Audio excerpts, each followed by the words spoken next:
So it's Tuesday morning. That means Dan McGowan from the Boston Globe is joining us once again, as he does every Tuesday morning. Thanks for coming in. Thanks for having me. Appreciate it. Let's talk about the debate over a ban on so-called assault-style firearms. We've been talking about this, it seems, for a very long time.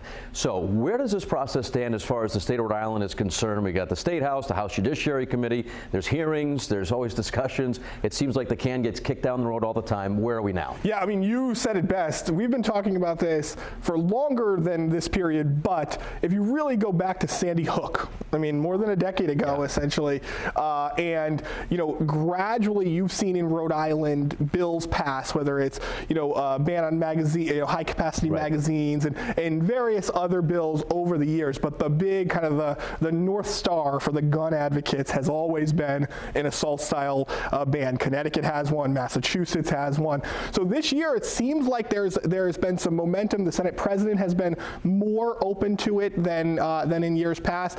Governor McKee, of course, included it in his budget. But House Speaker Joe Shekarchi has said, you know, we weren't sure about that in the budget. We're not sure if we got the votes for it.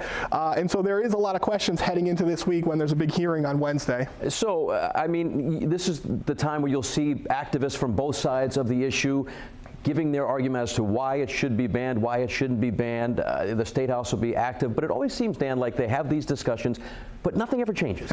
And that seems to me to be the most frustrating part of all of this. Yeah, I mean, look, whenever there's the hearings in committee, when you know a vote isn't going to happen, it is very much kind of a for show, for TV kind of experience, right? The advocates on one hand want to show to everybody, look, there's a supermajority of Democrats in the House, in the Senate. We want to show you that we're behind you and we think you should get this done. On the other side, look, there's a large contingent of gun rights people who feel very strongly about this, and they know there are conservative Democrats in the chamber.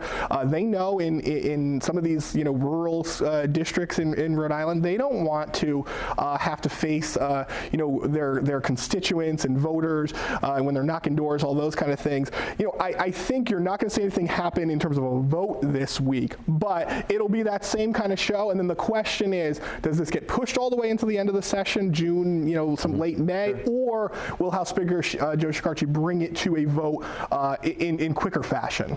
Okay, Dan McGowan from the Boston Globe, as always, thanks for stopping by. Thanks for having me.